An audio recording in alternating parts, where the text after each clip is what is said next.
За хэдүүлээ өнөөдөр арилжаанд захиалга өгөх төрлүүд за тэгээд ханшийн тааз болон шал үн support resist level гэж ярьдаг те. Тэрний талаар ойлголтуудыг хэдүүлээ өнөөдөр үзнэ. За амка юу сонсож байгаа байх гэж найдаа. Яриа сонсож байгаа байх гэж найдаа. За цаашаа хэдүүлээ үргэлжлүүлээ. За бид өмнөх хичээлээр тренд гэж юу вэ? За чарт ямар харагддаг вэ? Чартыг яаж ерөнхийдөө бүтэц зохион байгуулалт нь ямар байдг вэ? Гэдэг талаар үзсэн байгаа. За тэгээ өнөөдрийн хичээл дээр хэдүүлээ зах зээлийн арилжаанд оролцохдоо бид нар захиалга өгдөг. Тэр захиалгуудын ямар төрлүүд байдаг вэ? Тэр төрлүүд нь хоорондоо ямар ялгаатай вэ? Ямар үед тэр захиалгуудыг нөхцөл байдлаас хамаарч ямар онцгой тохиолдолд одоо ашигладаг вэ гэх талаар үзнэ. За тэгээд ер нь бол арилжаанд ороход бид арилжааны өөрийн гэсэн төлөвлөгөөтэй байх хэрэгтэй. Тэр төлөвлөгөөг арилжаанд орохоос өмнө бид нэр техник судалгаа шинжилгээ болоод суур судалгаа шинжилгээ хийсний үндсэн дээр боловсруулсан байна. За тэгээд тэр төлөвлөгөөтэйг уялдуулаад бид нар захиалгын үндсэн 3 төрлийн одоо юуны үнцаас эсвэл одоо валют худалдаж авах захиалгыг өгдөг байгаа. За эдгээр нь бол одоо маркет нэгдүгээрт бол эдгээр нь бол одоо маркет ордер буюу зах зээлийн үнээр шууд биелүүлэх захиалга гэж одоо хэлдэг нь монголоор. За хоёр дахь нь лимит ордер буюу за зөвхөн тодорхой үнийн түвшинээр те тодорхой үн болон түүнээс дээш эсвэл түүнээс доош нөхцөлд худалдаж аавна гэсэн урьдчилж үнэ тогтоосон байдлаар захиалга өгөх тийм хөлбөр байдаг. За гурав дахь нь бол одоо стоп ордер гэж ярьдаг. За энэ стоп ордер нь бол бид нэр захиалга өгөөд анхлан захиалга өгөхөөс гадна захиалга өгсөний дараа артлаас нь тухайн арилж байгаа бид нар одоо хамгаалах үүднээс бас дэмжих болдог юм захиалга байгаа. За эхний хоёр захиалгын төрөл бол ер нь бол их ойлгомжтой. За стоп ордерыг бол бид нар илүү дэлгэрүүлж ярина. Яагаад гэвэл стоп ордер бол бид нарт нөхцөл заасан одоо захиалга учраас бид нар жоохон толгой өргөмөр талууд байдаг. Тийм болохоор энийг жоохон задлж хэдүүлээ үзцгээе.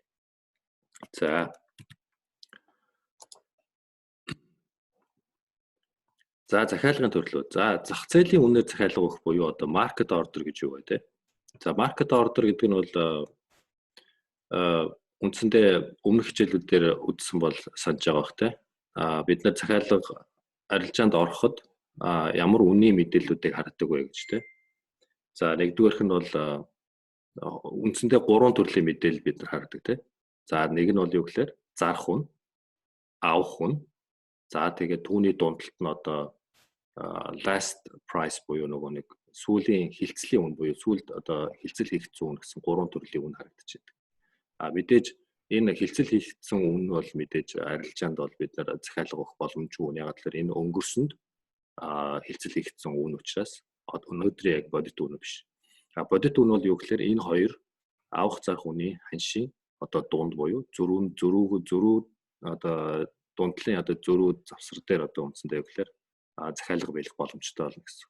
За тэгээ маркет ордерын үед яадаг вэ гэхээр бид нар захиалга өгөхөөр хэрвээ бид нар авах захиалга буюу одоо авах захиалга өгсөн тохиолдолд шууд яадаг вэ гэхээр хамгийн ихний нөгөө нэг зарна гэсэн байгаа захиалгын үнэндээ шууд биелдэг. Яг л бид тодорхой захиалгын үнийн түвшингөө зааж өгөөг учраас зах зээл дээр байгаа хамгийн ихний зарыг гэсэн захиалга дээр шууд биелнэ. Эсвэргээрээ одоо бид нар зарах захиалга өгөхөд авах буюу авах захиалга одоо зах зээл дээр одоо нөгөө юуны захиалгын жагсаалтанд байгаа авах захиалгын үнэн дээр шууд биелдэг. За энэ маркет ордерын яг давуу тал нь бол юу гэхээр чи захиалга өгөхөд шууд биелнэ. Хүлээхгүй те яг л чи тодорхой нөхцөл заагаагүй учраас. Гэвч slippage гэж ярьдаг. Одоо манайхаар бол одоо үнийн одоо гулгалт гэх юм уу юу гэх юм бэ? Нэгс нь юу гэхээр зарим тохиолдолд ялангуяа их тийм савлгаа өндөр үед те чи зах зээлийн үнийг за би 5 орчим дээр маркет ордероор 5 орчим дээр энэ хувьцааг авчих юм байна гэж захиалга өгөхтөл яг тэр хэдэн секундын хооронд юу гэхээр зах зээлийн өндөр үнийн савлгаанаас болоод магадгүй захиалга чинь 6 гаруй ч юм уу 5.5 руу ч юм уу эсвэл төлөвжсэнээс ч өндөр үнийн түвшинд биелэгдэх болцоо. Энэ юу гэхээр мэдээж чи арай багаар авахыг ч юм уу хүсэж исэн бол тэрнээс чи илүү төлөвлөөгүй үнийн түвшин дээр захиалга чинь биелчихээр чиний захиалга юуны арилжааны төлөвлөгөө чинь бас өөрчлөх заалчгүй шаардлагатай болдог юм сул талтай. Давуу тал нь бол хурдан гэхдээ сул тал нь бол юу гэхээр үн гулсаад бас тооцоогүй төлөвлөөгүй тийм surprising тийм үнийн ханшин дээр биелчих магадaltaй байдаг. За хоёр дахь захиалгын төрөл бол limit order буюу тодорхой заасан үнийн түвшин дээр захиалга биелнэ гэж бид нар нөхцөл зааж захиалга заахыг хэлж байгаа. Гэхдээ энийг бас ялгааг нь харах хэрэгтэй. Тийм байна. Битээ яасан тийм юу юм urgent юм уу? Том өрөөндөө очиж авчих. За тэгээд limit order буюу тодорхой нөхцөл захиалга нь яадаг вэ гэхээр одоо энэ график дээр би тайлбарлая.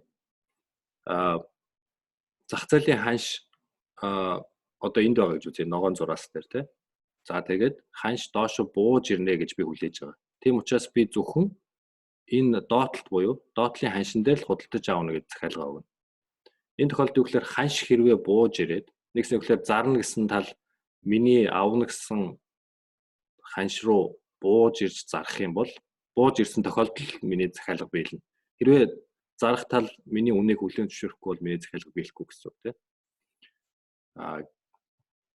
Нөгөө талдаа эсэргээрээ зарах захиалга явуулсан тохиолдол тийм. Би мэдээж юмаа зарж байгаа юм чи үнэтэй зарахыг хичээ.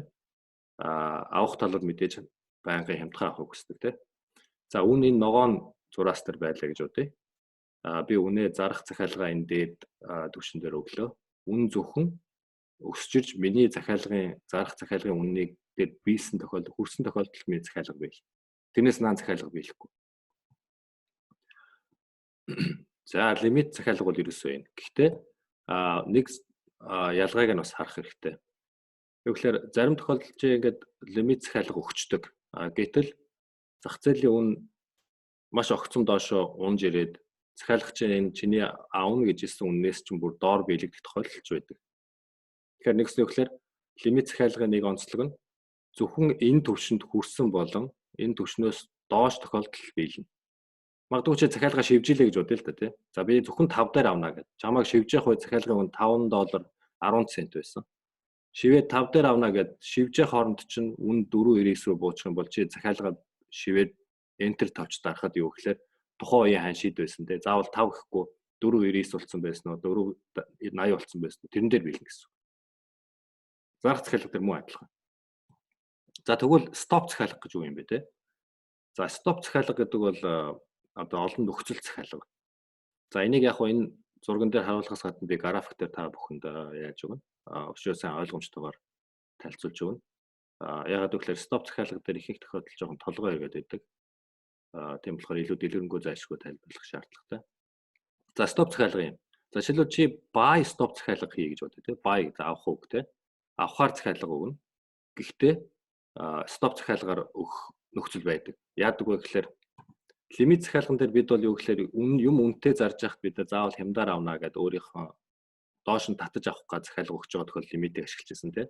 Дээрээс нь бид нар зарж байгаа тохиолдолд юм хямдхан хүмүүс бусад хямдхан авъя гэж яхад чи өөрийнх нь сансан одоо арай өндөр үнээр зарахыг хүссэн тохиолдолд лимит захиалга ашиглана гэсэн тийм. Тэгвэл buy захиалгыг юунд ашигладаг вэ гэхээр надад өөр төлөвлөгөөтэй байгаа тийм. Одоо үн одоо энэ түвшинд байгаа. Доор байгаа. Гэхдээ би үнийг энэ дээшэд түвшинд хүрсэн тохиолдолд авна. Яагаад өндөр үнэтэй авах гэдэг вэ? Тэгэхээр сони асуулт гарч ирнэ тийм. Тэрний үгээр миний хувьд өөр төлөвлөгөөтэй гэж болно. Яг тэгэхээр би үнийн тааз шугам харцсан. Тэр тааз шугам хагарсан тохиолдолд үн дахиад дээшээ явна гэж би бодож байгаа бол тэр үнийн тааз шугамын детальд би урьдчилаад энэ үн дээшээ хагарч гарч ирэхийг хүлээлгүйгээр урьдчилаад энээс дээшээ гарч ирсэн тохиолдолд худалдаж аваарай гэж захиалга өгөхөд би stop buy stop захиалгыг ашиглав.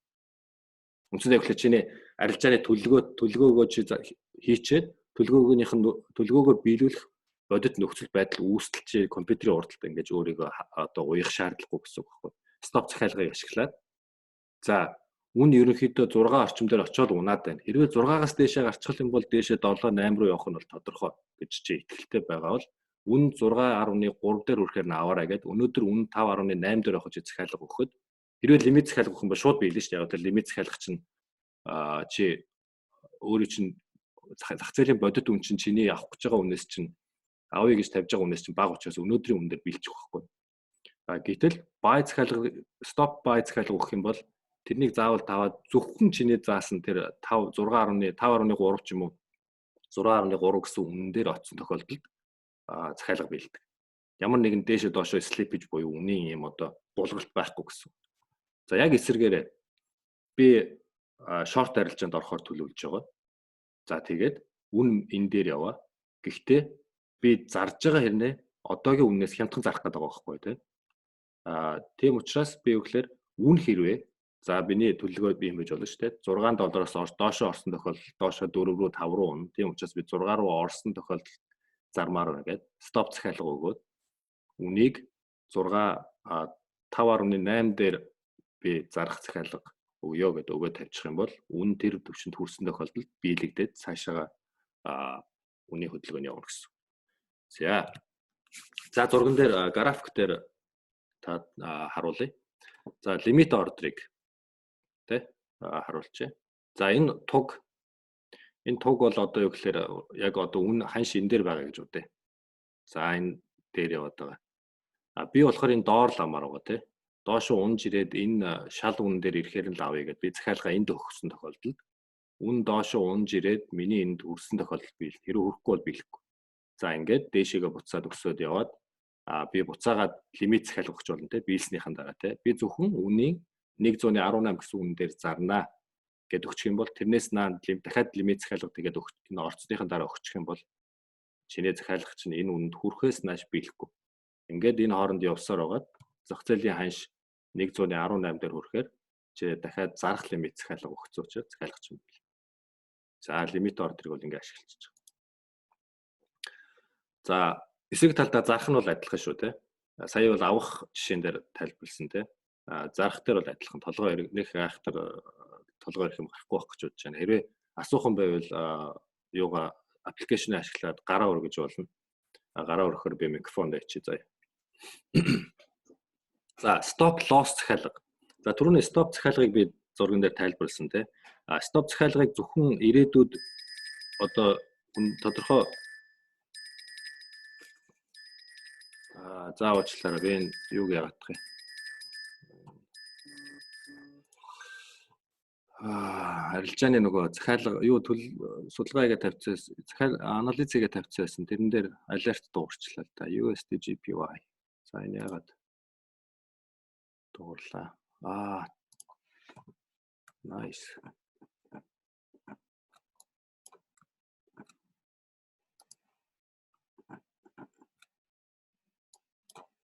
Яг л төлөвснөр явж байна да найзуудаа. GPY дээр. Ороод ирсэн байна. За одоо эндээс л би яаж харж байгаа вэ гэхээр энэ бол бүтцийн хувьд хамгийн чухал үнийн түвшин байна те. Энэ магадгүй энэ хүртэл унаад өсөж байгаа буцаад ийшээ унж ирэх байх. Би энэ унж ирэх дээр наавна гэдэг. Энийг давсан тохиолдолд би захиалга арилжаанд орно гэдэг сая юу тавьсан байсан. Аларм буюу те сэрүүлэг тавьсан байсан. Сэрүүлэг дуурчлаа. Одоо энэ буцаж татаж ирэх хэрэгтэй. Буцаж татаж ирэхээр нь орох юм чинь.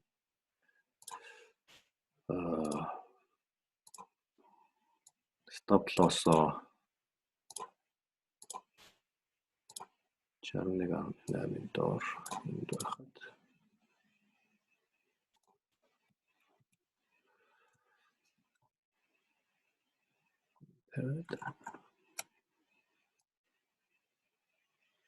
Таргет. Миний таргет үнэ бол одоо энэ дээдлээ байгаа. Энэ төрөх хэвээр. Нэгсний өгөхлөөр би $1 эрсдээд эргүүлээд $4 аавна. 393 тий. Бараг $4. Миний одоо эрсдэл өгөөж ratio харьцаа гэдэг. За 4.1. Тэгээ би заавал ингэхгүй энэ хэвээр болох.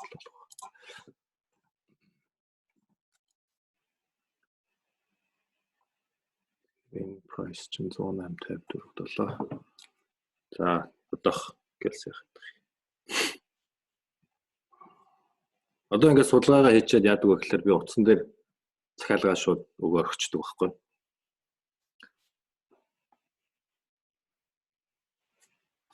За бидтэй 108 price дээр орно.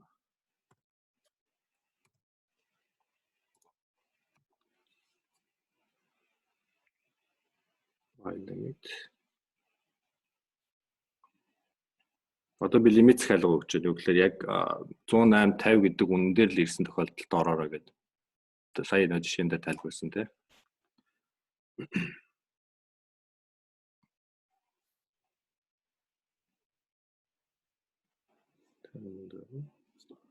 Stop loss 107,640.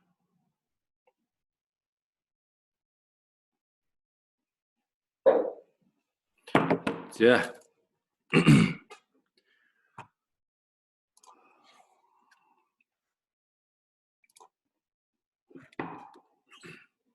За. За стоп захиалга тий. За стоп захиалгаар лимит захиалга бол түрүүн лимит захиалгын хувьд бол ерөнхийдөө нэлээд сайн ойлгогдсон баг гэж бодож байна. За стоп захиалгыг бас яадаг вэ гэхээр нөгөө нэг зөвхөн би ирээдүйд тодорхой үнийн түвшнээс дээшээ гарсны дараа одоо юу гэдгийг худалдаж аав ч юм уу зарна гэж өгөхөөс гадна нэгэнт арилжаанд орцсны дараа алдагдлаа зогсоохын тулд стоп лосс захиалгыг ашигладаг. Тэгээ нэг бол стоп түрүүн бол stop buy, stop sell гэж хоёр юугаас санаж байгаа бол слайдаа санаж байгаа бол те stop buy, buy stop, sell stop гэдэг захиалгын талаар ярьсан те. Одоо stop loss шүү. За өөр юм ярьж байгаа шүү. Ялгаатай гэдгийг анзаараарай. Stop loss гэдэг нь юу гэхээр за энэ зурган дээр тайлбарлая. За зах зээлийн ханш энд байхад би арилжаанд орсон те. Гарааны одоо ханш. Гэхдээ би зах зээл энэ одоо үнийн левлээс доошоогоо унах юм бол би цаашдаа үн бол өсөхгүй гэж үзэж байгаа учраас би энэний доор stop loss-о тавилаа гэж бодъё. Энэ улаан дээр. Нэгсэвчлэр 123 дээр би арилжаанд орсон. Гэхдээ 121 дээрээс доошоо үн унах юм бол намайг арилжаанаас миний одоо арилжаанаас наваг гаргаарай гэдэг захиалга өгчтэй гэж бодъё л да. За тэгээ ханш ингээд явсан нэлээд энэ хавьдаа ингээд нааш цаашаа савлж агаад ямар нэгэн ханшийн чиглэлгүй юм одоо indecisive байдлаар явж байгаад буцаад унж ирээд унлаа гэж тооцоход юу гэхээр хэрвээ би stop loss захиалга тавиаг байсан бол би ийм их урт хугацааны ийм хэмжээний алдагт хүлээх байж тээ. Тэнгүүд би алдагдлаа юу гэхээр зогсоох үүднээ stop loss-о энд тавьсан байсан учраас би алдагдлаа их хэмжээний алдагт хүлээхгүйгээр зогсож чинь гэсэн үг. Нөгөө өмнөх өдрийн хичээл дээр би яажсан шүү дээ тайлбарлажсэн шүү дээ. Risk reward ratio гэж ярьжсэн тий. Үгээр эрсдэл өгөөжийн харьцаа. Тэгэхээр сая би арилжаанд захиалга өгөхдөө $1 эрсдээд $4 авна гэж би захиалга өгж байгаа шиг stop loss-о би саяных дээр бол юу гэхээр $1 нь энэ за дээшээ $4 авна гэж өглөөхөд ханш миний бодсон чиглэлд яваагүй бол би $1 алдна гэсэн үг байхгүй. За энэ тохиолдолд юу гэхээр ер нь арилжаанд орцсны дараа stop loss захиалга дандаа хамт агуулад өгсөн дээр гэдэг. Арилжаанд хизээч дандаа онно гэж байхгүй. Ихэнх тохиолдолд бүх юм микс. За чиний өөрөө чинь чадвараас хамаарат арилжааны 10 арилжаанд ороход эндээс хідэн дээр ашигтай хэд дээр алдаж гин гэдгээр нь бол чиний хэрэг ур чадвараас ч хамаарна. Гэхдээ анхнаасаа чи эрсдэл болоод хэдэн хэрвээ энэ арилжаанд би хэдэн долларыг эрсдэл хийх вэ гэдгээ төлөвлөсөн бол тэр чин тэрийгээ чи мэдж байгаа бол юу гэхээр яг л чи тийм алдагдал дээр хизээч шоконд орохгүй. Шоконд орохгүй гэдэг чинь чи хэвийн сэтгэл зүйтэй арилжаанд цаашаа өргөжлөх боломж олдог гэсэн. Тэгэхгүй stop loss ашиглахгүй их мөнгө алдахаар хүмүүс шоконд ордог. Нөгөө нэг revenge trading буюу нөгөө эргээд өөрийнхөө алдсан алдагдлаа нөхөх гээд баг нөгөө өшөөгөө авах гэж арилжаанд ороод ингээд нөгөө сэтгэл зүйн тоглолт нь илүү play болоод хүн илүү их алддаг. Тийм учраас stop loss бол үндсэндээ баг энэ трейдинг баг миний бол хамгийн чухал key одоо point буюу энийг сайн ашиглаж энийг ойлгож stop loss-ыг байнгын ашиглах нь бол юу гэхээр цаашдаа амжилттай трейдер болохын гол үндэс суурь гэж би бол хэлнэ. Ер нь бүх хүн л тэгж ярьд юм дөө. За захиалгын хувьд бол ерөнхийдөө ойлгоцсон байх гэж бодож байна. Төрлүүдийг ойлгоцсон байх гэж бодож байна. Видеогоо дахиад ойлгохгүй л эргэж үзээрэй. Гэхдээ бид нар тэгтээ тэргүй зөндөө их дадлага хийнэ гэхээр захиалга явандаа арилжаанд ороод эхлэхээр энэ захиалгуудаа хэрхэн өгөх үү яах вэ гэдэг нь бол ойлгомжтой л явж байна. За одоо маш чухал сэдв буюу тааз ба шал үнийн шугам.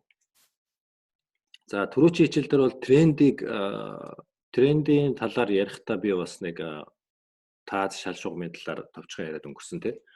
Гэхдээ тааз шал шугам бас илүү дэлгэрүүлж ярихгүй бол болохгүй. Яг л өөр төрлийн тааз шал шугамнууд байдаг. Зөвхөн трендийн тал дээрээс харж байгаа шугамаас гадна динамик, статик гэх мэтлэн янз янзын шугамуд байдаг учраас тэр шугамуудыг хэрхэн хөдөлдөг, яаж зурхыг бид нар ойлгох зайлшгүй шаардлагатай. За, юуны түрүүнд тааз ба шал үнийн шугам гэж юу вэ те? За, эргүүлээд нэг сануулчихад. За, нэгсний үгээр ханш тодорхой түвшин дээр очиод те.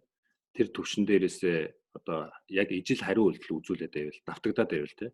За жишээлбэл 6 гэдэг үнийн түвшин дээр ханш очиод 6-аас дээшээ гарахгүй 6 дээр очиж бол унаад байвал энэ 6 гэдэг үн бол тухайн одоо ханшийн тааз үн буюу одоо энэ эндээс илүү ханш гарах дурггүй байгаа юм байна. Буюу гарахгүй байгаа тийм нөхцөл байгаа юм байна гэдэг одоо үндэс анхны суурийн үндсийг өгнө гэсэн.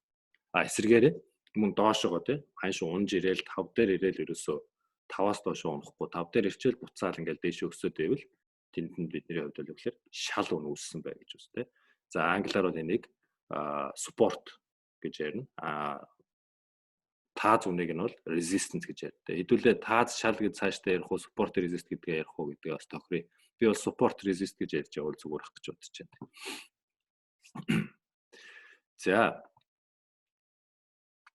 За тааз шал шугам байгааг хэрхэн баталдаг вэ те?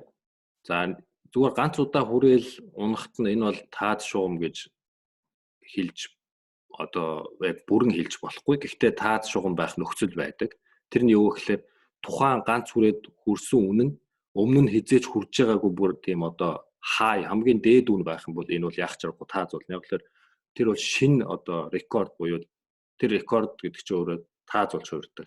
Ганцхан нөхцөл нь. Бусад тохиолдолд бол юу гэхээр өмнө нь тийм хүрж байгаагүй өндөр үнийн түвшинд хүрээгүй тийм газар байвал тэр заавал ядаж нэг 2-3 удаа хүрсэн байвал энэ найдвартай тааз буюу шал шугам байна гэж үздэг. За тэгээд бас нэг одоо нэмжлэх зүйл нь юу гэхээр за тухайн тааз юм уу шал үнийн түвшин дээр үн олон дахин хүрэх тусмаа илүү одоо ач холбогдолтой илүү хүчтэй одоо тийм тааз итгэж болох одоо үнийн одоо түвшин гэж бас ярьж болно. Ойлгож болно.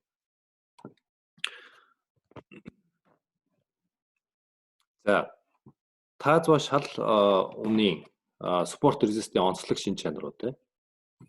За ямар шин чанартай байдаг вэ гэхээр за энэ 1 2 3 гэдэг энэ 3 тоотой зураас энийг тааз болон шал үнийн шугамуд гэж хэлж болно. Яагаад вэ гэхээр өмнө энд ирээд ойгоод буцаад дээшээ яваад за энд хагарч исэн байна. Гэхдээ өмнө дахиад дараа нь ирэхдээ энд ойжсэн мэт. Тэгэхээр эн чинь юу гэхээр шал шугам байна. Нэгсний гэхээр шал шугам байна гэсэн үг. Шал шугам яадаг вэ гэхээр ямар тохиолдолд яадаг вэ? Шал шугам хэрвээ хагараад доошоо үн хагараад орсон бол буцаад тааз шугам болж хувирдаг. Гэвлээ дахиад үн буцаж ирэхдээ өмнө энэ ойж исэн дээр нь багтаа ойж исэн үнэн дээр доороос нь буцаад авах нөхцөл үүсдэг. Тааз шал үнийн гол онцлог нь дэр. Хэрвээ хагарсан бол буцаад эсэргээрээ тааз байсан бол шал байсан бол тааз болдог. Доороос гарч ирэхэд маш муу адилхан. Доошоо унж ирэхдээ ингээд ойж исэн дээшээ гарахтаа хагарлаа буцаад ирэхдээ тэр нь шал болж хувирдаг. За тэгээд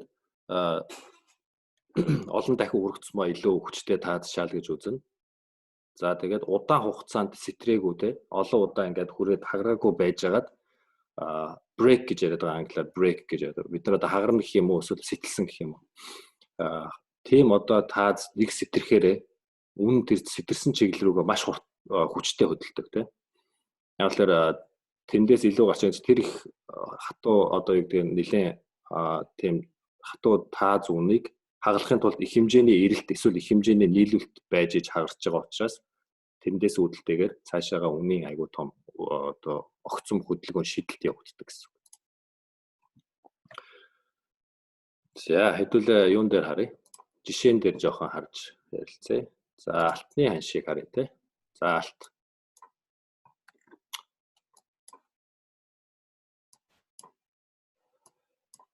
За алтан дээр хэдүүлээ гоё. Тааз шал шугам олё гэж.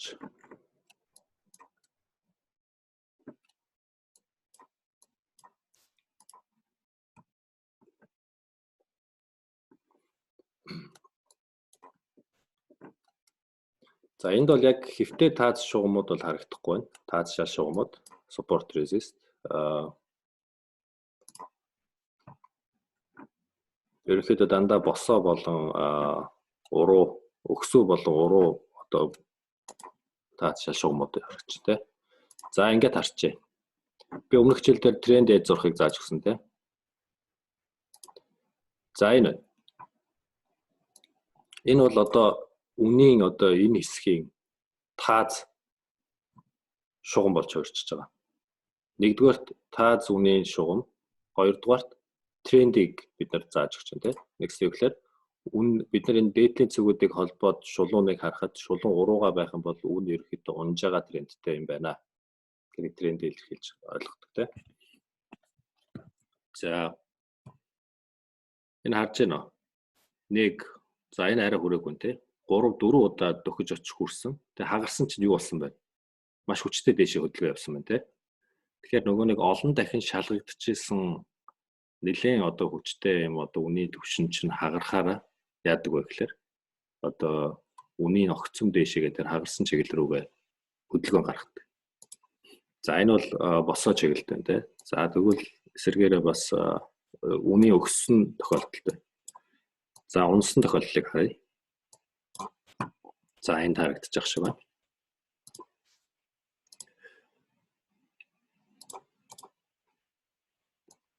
За энэ яасан бэ? Өмнө гарч ирээд орж ирээл аваад гэсэн мэт те.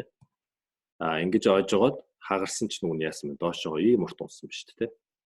Тэгэхээр бид нар хамгийн түрүүнд арилжаачийн үнийг хийх юм бол юу гэхээр чартаа нээлээ бид нар энэ чухал үнийн одоо энэ левелүүдийг хамгийн түрүүнд анзаарах чадвартай байх хэрэгтэй. Тэгжиж л бидний арилжааны төлөвлөгөө гарч ирнэ те. Үгүй бол тэгээд хэрвээ энэ паттернуудыг бид нар олж харж чадахгүй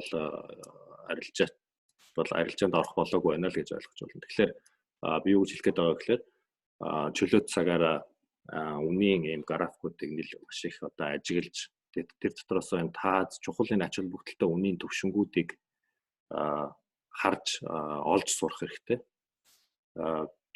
Тийм амар бас энэчээс нүдэн тасчдаг юм биш. Тодорхой дадлага, цаг хугацаа нэлээд бас оролцож иж бий болдог юм.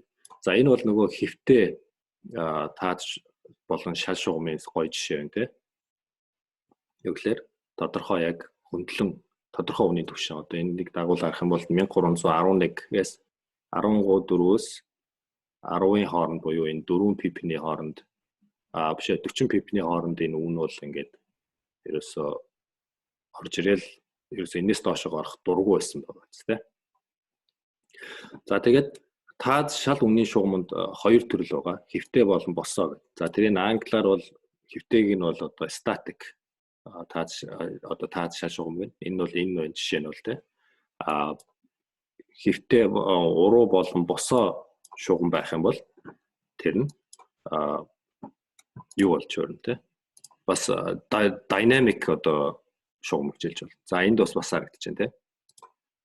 За яасан бэ? Үн ирээд ойж исэн байна. Дахиж ирээд энд ойж исэн байна. Энийг хаглаагүй харин ч эсэргээрээ уруудж исэн юугаа тренд хаглаад дэше хаглаад явсан те. Тэгэхээр ийм геометрик дүрсүүд их олж харах чадвар шаардна. За тэгээд мэдээж энэ геометрик дүрсээ зөвхөн зурхаас гадна зурсны дараа дүрстэйгээ уялдуулад чи энэ үнийн хаашаа хөдлөд байгаа ард талд нь юу болоод байгаа гэдгийг ойлгохын тулд хичээлүүд дээр тайлбаруудаас үзээ авчихаар ерөнхийдөө гайгүй болчихно доо. За зөвхөн тааз шал үнийн шугам гэдэг нь ингээд зөвхөн шулуунаар илэрхийлэгдээд байдаг юм байдаг юм бас биш. Юу гэхээр өшөө Тааз шал үнийн шугамын нэг бас өөр төрлүүд. Тэр нь юу гэхээр динамик буюу одоо энэ динамик шугам дотор хоёр янз. Нэг нь шулуун динамик те. Нөгөөх нь юу гэхээр энэ flexible буюу одоо нэгснэг гэхээр за би энд харуулъя. Энэ шугамуд ороод ирж байгааз энэ арталт томруулаад харах юм бол энэ шугамуд юу гэхээр дундаж үнийн шугамуд гэдэг байна. Энийг индикатор гэж нэрлэдэг. Нэгснэг гэхээр бид нар зөвхөн ханшийн одоо хөдөлгөөнийг хараад Тааз шал үнийн шугамыг хараад тэгэнгүүтээ арилжааны шийдвэр гаргадаг. Маш олон нэмэлт одоо зүйлүүдийг индикатор буюу туслах тийм tools буюу багжуудыг ашиглаж ийж бид нар ханшийн хөдөлгөөн чиглэл харагдаж байгаа зүйлийг баталгаажуулж идэг. Зөвхөн харагдах нэг ондоо харгасан зүйлээ бид нар өөр нэмэлт багжуудаар шалгаад баталгаажуулж иж арилжаанд ордог.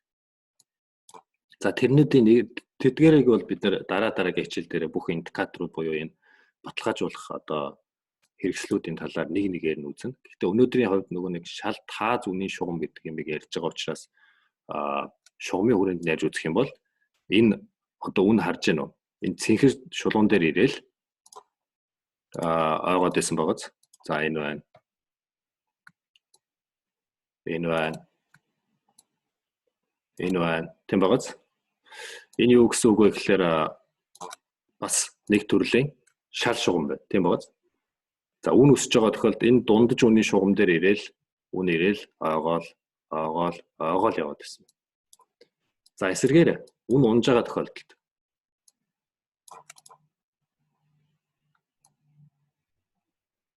энэ хараа энэ дундаж үнийн шугамаас респект хийгээд доош унаад яваад ирсэн. Энд байна.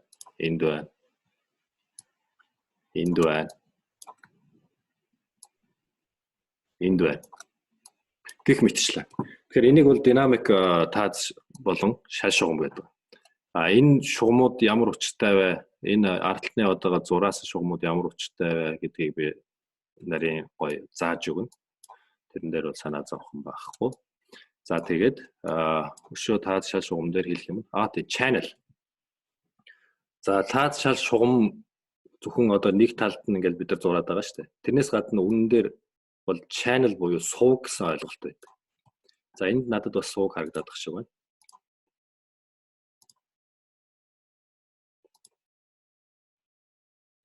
За энэ бол бас нэг сувгийн жишээ. За сувг гэдэг нь юу гэхээр үн тодорхой одоо юм параллел одоо хоёр хязгаар дээр те очоод дунд нь ингээд савлаад хоёр тишээ савлаад яваад байвал тэр нь юу гэхээр сувг бий боллоо гэж үздэг.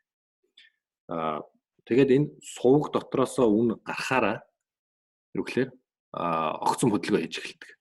Тэгэхээр энэ сувгт байгаа үнэн дээр бид нэр хоёр байдлаар энийг арилжаанд ашиглаж болно те. Нэгдүгээрт бид нар сувг дотор байхад нь арилжаанд орохдоо сувгийн дээдлэлтэн цогт нь шорт арилжаанд ороод сувгийн доор цогт нь лонг арилжаанд ороод ингээд ашиг хийгээд ажилласан бол тэ.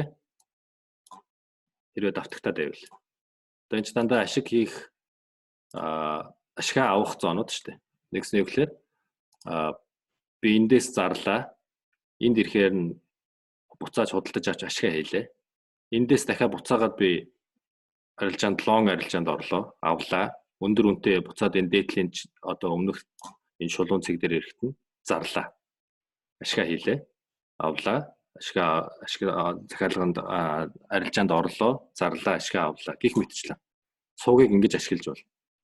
За дахиад өөрөөр яаж гэдэг вэ гэхээр хэрвээ нэгэнт сувг олон дахин яваад хэтэрхий урт болсон ч юм уу эсвэл сувгийн арилж хөдөлгөөн чамд предикт хийх буюу одоо таамаглах жоохон төвөгтэй байвал найдвартай арга нь юу гэхээр сувг хагарахад арилжаанд ордог. Энэ яасан байна те? Үн энэ дотор ингэж явж байгаад энд хагарах үед юу гэхээр үн дэшээ огцом сайхан хөдөлсөн байгааз. Тэгэхээр энэ үн хагарах үед арилжаанд ордог. За тэгээд дээшээгээ үнийг дээшээгээ хэд хүртэл явах нэг өшөө нарийн судалгаануудаар бол хийж гаргана. Зүгээр энэ удаагийн point нь бол хэлэх гээд байгаа санаа нь юу гэхээр сууг үүссэн бол сууг дотор бид нар байх ашиглаж болно. Нөгөө талаар сууг хагарах үед хагарсан чиглэл рүү бид нар арилжаанд орж ашиг олж. Үндсэндээ гэхээр хэрвээ үнийн Тааз шал байгаа гэдгийг чи харж байгаа бол тэр Тааз шал үнийг арилжаан дээр чи юу гэхээр шийдвүүд дээр ашиглаж болох зөндөө боломжууд байна гэсэн. Тийм учраас бид нэр энэ ойлголтыг маш сайн ойлгосон байх нь маш чухал гэсэн үг.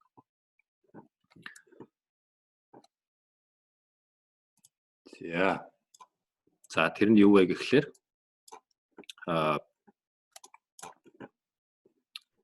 одоо энэ Лаан графикууд харж байна те бид нар. Энэ Лаан график одоо цагийн интервал гэдэг юмыг би та бүхэнд бас сануулах хэрэгтэй байх гэж бодож байна л да. Интервал гэдгийг санаж байгаа хүмүүсүүд нь бол сайн байна. За хэрвээ тэр хэсгийг анзаараагүй хүмүүсүүд бол анхаарлаа дахиад хандуулна. За тэр нь юу вэ гэхээр одоо жишээлбэл би энэ чартны дээд хэсгээр ингээд энэ тоонууд байна те харж байна те. Энэ жишээлбэл 5 минут гэж байгаа. За энэ 15 минут. Энд 1 цаг, энд 2 цаг, 4 цаг, энэ 1 өдөр, энэ 7 хоног, энэ 1 сар. Энэ юу гэхээр энэ интервалууд ямар учиртай интервалууд вэ гэхээр энэ чартны цагийг одоо чарт өөрөө ямар цагаар чамд ханшийн мэдээллийг харуулж байгаа вэ гэдэг, ямар цагийн цонхоор харуулж байгаа вэ гэдгийг илэрхийлж гэсэн. За нэгсэнтэй гэхээр би одоо энэ W буюу 1 week буюу 1 7 хоног дээр тавьсан байна гэдэг нь нэг ийм лаан 1 7 хоногийн ханшийн мэдээлэл гэсэн үг. За ингээд харъя.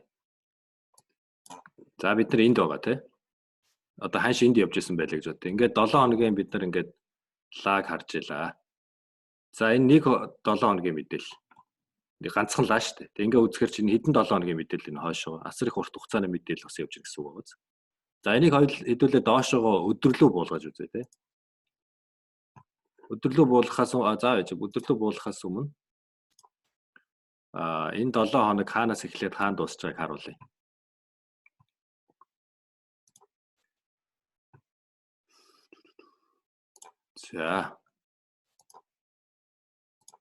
За энэ цэнхэр зураасуудын бол юу гэхээр нэг лаа болгон дээр нэг цэнхэр зураас байгааз. Тийм байгаа. За сүүлийн 4 лаг харж байгаа. Нэг цэнхэр лаа болгон дээр нэг цэнхэр зураас. За энийг хэдүүлээ дээр рүү оруулъя тий. Өдрийнхөө оруулгая. За ингээд оруулчингууд юу харагдаж байна? Нөгөө нэг 7 хоног бүрийн чинь нэг шиг лаа чинь хэд болж байна? 5 болоо задарчиж байгааз. 1 2 3 4 5. Дахиад 1 2 3 4 5. Ажлын 7 хоногоор тавьна гэдэг чинь ажлын 5 өдөртэй гэж 5 өдрийн арилжааны мэдээллийг нэг л хадгалж гин гэсэн. Гэтэл бид нар ингээд тавьчингууд ерөөсөө ганц лаанууд тий. За тэгэхээр энэ лаа болгоо юу гэхээр өөр интервалтай. Тэр интервал болгоноос хамаарат өөр цагийн мэдээлэл яаж гин гэсэн үг шүү. Мэдээллийг агуулж гин гэсэн үг шүү. Тэгэхээр зөвхөн 7 хоногийн лаг хараад арилжаанд шийдвэр гаргахад бас хүндрэлтэй яагаад тэгэхээр энэ том 7 хоногийн ажлын 5 өдөрт болсон энэ үний ханш яаж савсан талаар бид нар бол харж мэдэхгүй. Гэхдээ ханш бол энд эхлээд энд дуусна гэдгийг л мэдэж байгаа. Энэ дунд ямар хөдөлгөөн болсныг мэдэхгүй. Тэгэхээр бид нар цагийн интервалаа багасгаад харж болдог. За ингээ бүр 4 цаг руу оръё. Нөгөө цэнхэр зураасны жоохот хичнээн лаа гарч ирж байна. Зөндөө цаг орж ирж байна, тэ. За бүр 2 цаг руу оръё. Ийм их лаа байгаа байхгүй. Ханшийн үндсэндээ шал өөр мэдээлэл өгч явж байгаа. Тэгэхээр энэ юу гэхээр бид нар цагийн интервалыг багасгаад илүү тийм одоо арилжаанд орох, наривчлсан төлөвлөгөөг гаргах одоо илүү тусламжтай, илүү одоо өөр ашигтай. Өндөр цаг дээрээс бид нар overall нөгөө нэг ханшийн чиглэл маань өөрөө хаашаа явж гин гэдэг том зургаар нь харах боломжийг өгдөг. За эргээд хэдүүлээ лааныхын тайлбар руу оръё. За ягаад гэвэл энэ цагийн интервалуудыг бид нар ялгааг нь мэдчихэж юу гэхээр лаа одоо юу гэдгийг жижигхэн цаг дээр ингээл нэг лаа айгүй том ногоонлаа харагдаал хөөх хэвээр энэ үн амар өсгөндөө гэдэг ингээд бодож итэл яг үндэ хэлэхэд том цагийн лаатай харьцуулах юм бол тэр чинь маш жижиг хөдөлгөөн үндсэндээ баг нөлөөгүй хөдөлгөөн байхад тэрэн дээр бас сэтгэл хөдлөлөөр ч юм уу эсвэл тийм хөдөлгөөн дөр үнэлж арилжаанд орж болохгүй шүү гэдгийг бас хэлэх гээд байна. За хэдүүлээ лаа гэж унших вэ? Эргээд нэг санчээ те. Лаан чартыг гэж унших. За лаан чарт бол өөрөө үндсэн 4 мэдээллийг анхны суур 4 мэдээллийг өгч байдаг. За лаан чартны бүтэц бол их биетэй байна. Их биеийн том жижиг янз бүр байж болно. За тэгээд дээшээ доошоогоо ийм одоо гол гэж ярих юм бол лааны гол. За энийг бол shadow гэж ярьдаг, сүүдэр гэж ярьдаг. За яг сүүдэр гэж ярих нь хаашаа хэдүүлээ гол гэдэг яриад явчих. За жишээлбэл хэрвээ ийм ногоонлоо харах юм бол бид нар мэдээллийг энэ ямар мэдээлэл агуулж байна вэ гэхээр ногоон өнгөтэй байна гэдэг маань хамгийн түрүүнд бид нар эндээс юу харах гэхээр үн өссөн байна гэдэг мэдээллийг шууд өгч гэсэн. Өнгө нь ногоон байвал үн өссөн гэсэн. За тэгвэл задлаад уншъя те. За лааны их бий. Энэ их биений доотлын цэг нь одоо түрүүн цагийн интервал ярьсан те. За жишээлбэл 5 минутын лаа ярьж исэн бол бид нар эсвэл 7 хоногийн одоо цаг дээр тавьсан байвал 7 хоног эхлэхэд үн энд байсан гэсэн. Магадгүй үн энд $4 байсан гэж бодъё те. Энд 3, ийшээ 5, ингээд 6, ингээд 7, ингээд 8. За үн эхлэхдээ 7 хоногийн нэгд өдөр үн 4 дээр эхэлсэн байна те. Харж байна те. За тэгээд үн энэ хооронд яасан байх нь вэ? Энийг лов гэдэг юм. Үн доошогоо энэ хүртэл 3 хүртэл унсан байна. За 2 дахь өдөр нь ингэж унсан юм уу? Хэд өдөр нь унсан мэдэхгүй те 7 хоногийн цагаар харж байгаа. Дээшээгээ 8 хүртэл өссөн байна. Энэ 7 хоногийн хугацаанд. Тэгээд 5 дахь өдөр арилжаа хаагдахад үн энэ цэг дээр хаагдсан гэсэн. 7 дээр хаагдсан гэсэн. Үндсэндээ гэхээр энэ 7 хоногийн хугацаанд үн нь $4 руу буюу $3 өсөлт үзүүлсэн. Ингэж үзүүлэхээс өмнө энэ 7 хоногт яасан байх вэ? Савлгаа нь бол харин 3-аас 8 буюу $5 үн савлсан байна. За. Яг энэ шиг хэрвээ улаан байвал үн унаж энэ 7 хоног үн унсан байна гэсэн. Үнний эхэлсэн үг нь үн нь энд 7 дээр эхэлсэн. Доошогоо хаагдахтай 4 дээр хаагдсан. Энэ хооронд яасан? Дээшээ доошоо бас $5-оор үн савлсан гэсэн. За.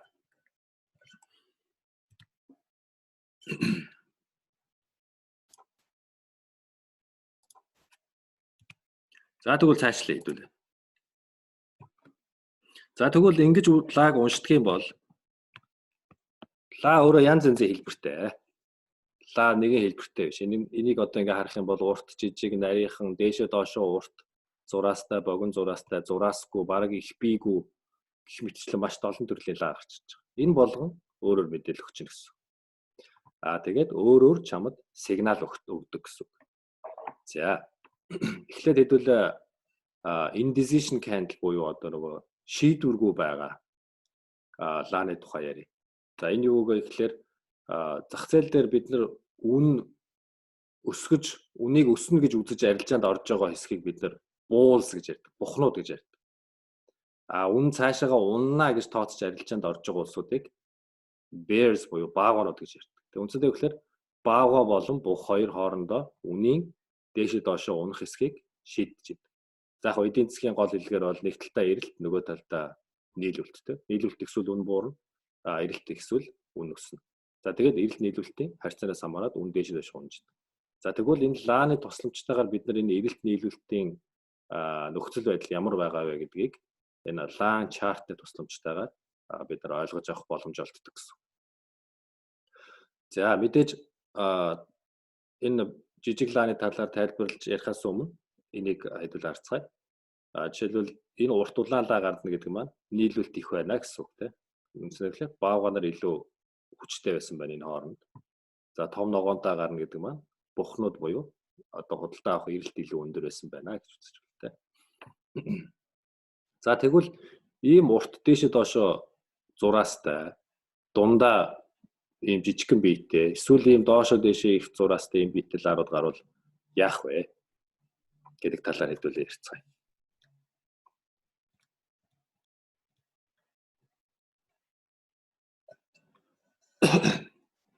За энэ цэгүүдээр бол юу гэхээр би юу хэлж байгаа вэ гэхээр урт буулиш буюу одоо нийслэл талаас нь хэлж байгаа юу гэхээр бид нар ийм том ногоонлаа гарсан бол амар том ногоонлаа гэж ярихгүй зүгээр хэдүүлээ bullish candle гарсан байна, bearish candle гарсан байна гэж ярьцгаа шүү за. За эхний лаг танилцуулъя. Spinning top. За spinning top candle гэдэг нь одоо нөө бидний тоглодог тоглоом байдаг шүү дээ. Юу гэдэг вэ яа чаа. Эргүүлж тоглоод байдаг. Тэрнтэй төстэй. Үндсэндээ spinning top candle гарч ирсэн тохиолдолд зах зээлийн одоо тодорхойгүй нөхцөл байдал үүсчихнэ гэсэн. Нэгсэглэр нөгөө Лаан уншдаг аргаараа үзэх юм бол бид нэр үн одоо энд ихэлсэн байна те. Энд ихлээд энд хаагдсан. Энэ хооронд үн дээшээ доошоо ийм урт буюу одоо ийм өндөр хэмжээнд савлсан хэрнээ анхны нээсэн үнэтэйгээ ойрхон хаагдчихлаа. Энэ юу гэхээр эрэлт нийлүүлэлт аль аль нь ерөөхдөө их тэнцүү байна гэсэн мессеж өгч байгаа. Тэгэхээр аль нэг эрэлтний их байсан бол үн дээш явах байсан тийм. Эсвэл нийлүүлэлтний их байсан бол үн доош явах байсан. Гэтэл тэгээгүй зөвхөн энэ хавьдаа байна гэдэг маань өөрөө юу гэхээр зах зээлийн нөгөө нэг тодорхойгүй байдал үүсч чиглэлгүй болно гэсэн. Тодорхойгүй байдал гэдэг нь үн бол ерөөсөө дээшээ доошоо хөдлөн шүү дээ тийм. Тэгэхээр чиглэлгүй болно гэдэг маань аль нэг талд давмгаалаагүй эсвэл зах зээлд оролцогчд үнийг хаашаа явахыг ч юм уу аль нэг талд нь явахыг хараа сууж байгаа эсвэл итгэхгүй оролцож чинь гэсэн мессеж өгч байна гэсэн. За ийм candle яагаад ач холбогдолтой вэ? Зах зээл яагаад тэнцүү байгаа юм нөхцөл байдлыг бид нар ойлгох нь яагаад олж харах нь чухал вэ? Яг л эн чинь дараагийн хөдөлгөөнийг хаашаа явахыг шийдэх мөч болж хувирдаг. Хэрвээ дандаа том биетэй улаан candle-ууд ингээ гараалах юм бол ерөнхийдөө л нийлүүлэлт их байгаа байна тий. Зах зээл доошоогоо унсан хэвээрэл байх юм байна гэдэг нь ойлгомжтой байна тий. Дандаа улаан учраас. Эсвэл дандаа ногоон байгаад байвал тий. Одоо энэ харж байна тий. Ногоон candle-ууд ингээл гараад байвал окей, ерөнхийдөө бол эрэлт их байгаа юм байна. Цаашдаа үн өсөх юм байна гэдэг мессежийг чамд өгөөд байгаа тий. Гэтэл ингээд том биетэй candle-ууд явж ирсэн ийм candle гараад ирлээ. Магадгүй уруудаад явж ирсэн энэ гараад. За одоо энэ гараад ирсэн байгаа. Энд гараад ирлээ. Энэ юу гэсэн үг вэ гэхээр нөгөө уруудчихсан буюу нийлүүлэлт их байсан үе чинь ингээд дуусчлаа. Эрэлттэйгээ тэнцчлээ гэсэн анхны мессеж өгч байгаа. Энэ үг гэхээр бидний анхаарлыг татна. Магадгүй бид энэ доошоо унжилсан уналтын эргэлтийн цэгийг олох юм бол бидний илүү ашиг олно тийм. Энэ дээр арилжаанд орох юм бол илүү ашиг олно. Доошоо нэгэнд унаад явж исэн юмны бид нар дундаас арилжаанд орох юм бол бага ашиг аав. Эхнээс нь орох юм бол илүү ашиг аав тийм. Машингийн ойлголт, логик ойлголт. Тэгэхээр бид илүү ашигтай ажиллахын тулд бага мөнгө эрсдэж их ашиг хийхин тулд яадаг вэ гэхээр ийм чухал үнийн левелүүдийг олохыг хичээдэг. За одоо үн жишээл эндээс дээш бүр явсан байлаа гэж үзэх юм бол бид энд арилжаанд орох юм бол бид нар багахан мөнгө эрсдээд ийм их хэмжээний ашиг олох боломж. Гэтэл дээр орох юм бол бид нар юу гэхээр эрсдэл их хийх бололцоод байна. Тэгэхээр үн буц доошоогоо унах аюултай байдаг. Хэрвээ үнийн явж байгаад трендинг эргэлтийг олж орно гэдэг маань бид нар бүр их хэмжээний ашигыг авах боломж олддог. Тийм учраас ийм лаа гарсан тохиолдолд бид анхаарлаа хандуулчих хэрэгтэй. Гэхдээ гарсан газар болгондоо энэ ач холбогдолтой биш. Хэрвээ ингээ харах юм бол энэ дунд ч гэсэн харагдаж байгаа тийм. Энэ дунд ч гэсэн харагдаж байна. Яг л энэ үн ингээд нэг юм чиглэлгүй үед ийм лаанууд их гарч байгааз. Одоо энэ жишээлбэл ерөнхийдөө нэг үнийн нэг чиглэл байхгүй ерөнхийдөө юм коридор дотор байгаа. Тэнгүүд юу гэхээр дандаа ийм жижиг одоо энэ шиг ийм дээшээ доошоо хөлтэй юм тэнцвэрийн лаанууд их гарч байна гэсэн үг. Хинж дийлэхгүй гэсэн үг шүү дээ тийм нийлүүлэлтэй. За гэтэл доошоо унаад эхлэхээр том улаан биерүүд гарч байна. Тэгэхээр энэ ла хаана гарч ирвэл их зүгээр вэ? За трендийн төгсгөл тренд гэж ярьсан тийм. Тренд бол үнийн нэг чиглэлийн чиглэл хөдөлгөөн. Трендийн төгсгөлд эсвэл тренд ингээд нэлээд урт хугацаанд явцсан урт хугацааны тренд үүссэн байлаа. Чи ажиглаа сууж байлаа тийм. За яах вэ гэв. Гэтэл тренд унж ирээд ингээд явж исэн ийм том биетэй улаан биетэй лаа гаргаж исэн ийм spinning tops буюу одоо энийг монголоор юу гэх юм би хэлж мэдэхгүй байна. Та нар мэддэг бол дараа хэлээрэй. Ийм лаа гараад ирсэн чинь гараад ирвэл би анхаарлаа хандуулна. Хүй нөгөө нэг нийлүүлэлт чинь их байсан чинь энд буцаагаад худалдаа авалт ихссэн энэ хоёр тэнцээд эхэлчихжээ. За эндээс хайчих нүгэ би анхаарлаа хандуулах одоо юу гэдэг юм. Шалтгаан бол. Нэгс өгөхлөөр тренд эргэж магадгүй нөхцөл байдлыг зааж гэнэ гэсэн. Эсвэргээрээ ийм лаа унж явсан трендийн доор гарах юм бол үн дээшээ буцаад өсөх чиглэлийг зааж болно.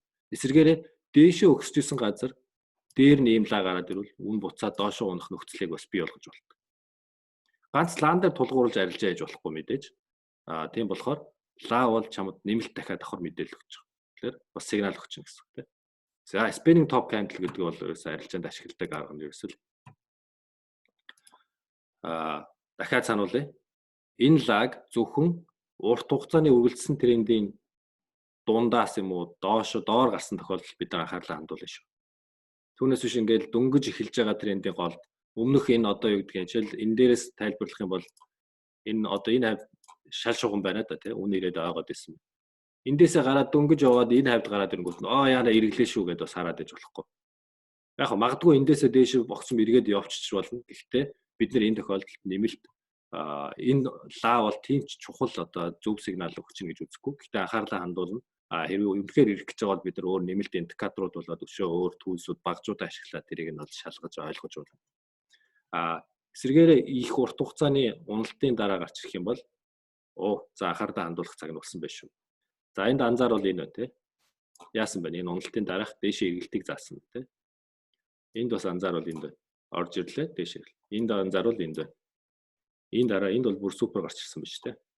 Энэ уналтын дараа энд гарч ирсэн. За. За дараагийнх.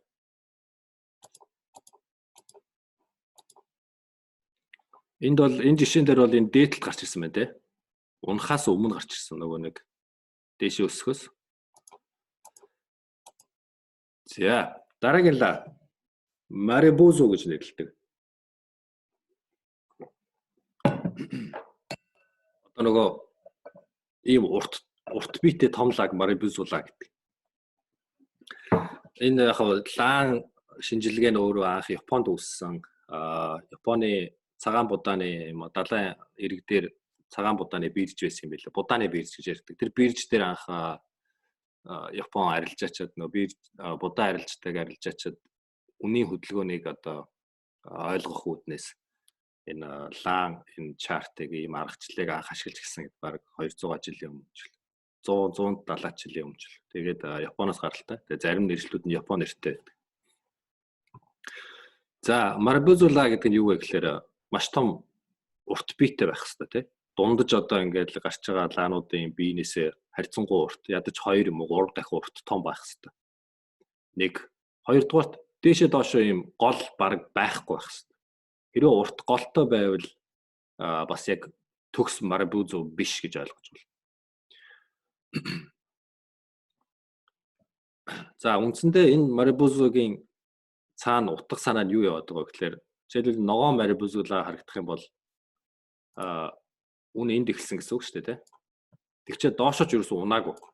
Доошоогоо бүр ингээд жоохон савлаачгүй зүгээр дээшээ шууд явсаар байгаад энэ хоорондоо жоохон савлсан байж болно тий хугацаанаас хамаарна. Гэхдээ хаагдах 7 хоногийн эхэнд нэгд хаагдахтаа бүр ингээд дээшээч баг савлаагүй ингээд тултал нь явсаар байгаад хаагдсан. Эсвэл энгийнээр үзэх юм бол үнийг зөв шулуунаар гэх юм бол ерөөсөө дээшээгээ баг тасралтгүй өссөн хөдөлгөөн гэсэн үг байхгүй.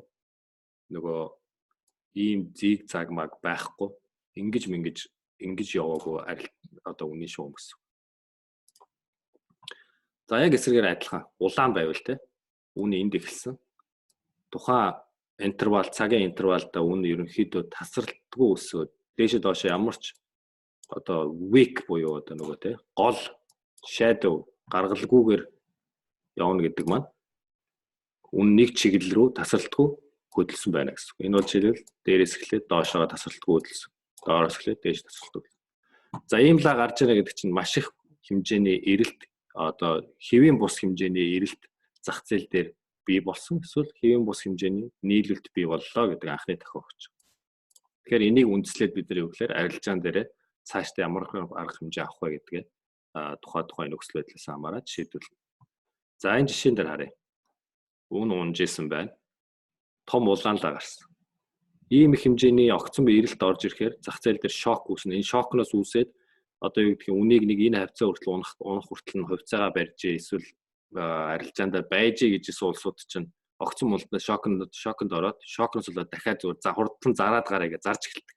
Ингүүт зүгээр буцаагаад үнийн цаашаага үргэлжилсэн уналт болохын одоо уналт болдог тийм одоо эффект үзүүлдэг. Тийм учраас ийм том марибузу лаанууд гарч ирсэн тохиолдолд явглаар тэрний лааны дараах үйл явдалд одоо үнийн ханшийн хөдөлгөөн яаж өрнөх үү гэдгийг анхааралтай ажиглах хэрэгтэй. За энд хараа. Ийм том ногоон лаа гарч ирсэн байна тийм. Ингэж лаа гарч ирээд энэ унжсэн трендийг эвдээд эсэргээрээ гараад ирсэн. Ингээд эвдэрсэн тренд чи юу гэхээр ийшээгээ шорт хийсэн улсууд барай зогсож исэн чинь огцон мөнөсөд ирэхэд чи бүгдээрээ сандраад буцаагаад шорт хийсэн байсан хувьцаануудаа худалдаж авч эхэлнэ. Тэнгүүд үнийн дээшээгээ чиглэсэн хөдөлгөөн үргэлжлэж эхэлдэг. Яг л хэвийн бус ивент боллоо. Хэвийн бус ивент юу гэхээр нийт арилжаачдын төлөвлөсөн байсан төлөвлөгөөн дээр шок үзүүлнэ. Тэр шокноос гарч байгаа үр дагавар дээр бид нар ашиг олж болдог. За тийм учраас марибузу бас их ач холбогдолтой лаа гэж ойлгож байна.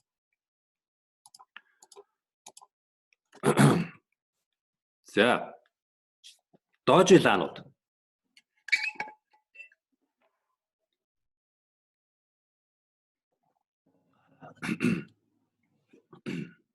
За дожи лаан түрүүний нөгөө spinning top те spinning top-оос гол ялгаатай нь юу гэхээр бараг их бийгүү.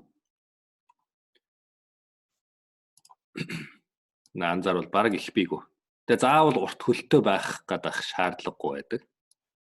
Их бийгүү байна гэдэг чинь ханшийн ямар ч хөдөлгөөн дээшээ доошоо явах дургу үндсэндээ юу гэхээр нөгөө нэг break even point буюу зах зээлийн эрэлт нийлүүлэлтийн төгс одоо нөгөө нэг тэнцэл болж ийн гэсэн үг шүү дээ.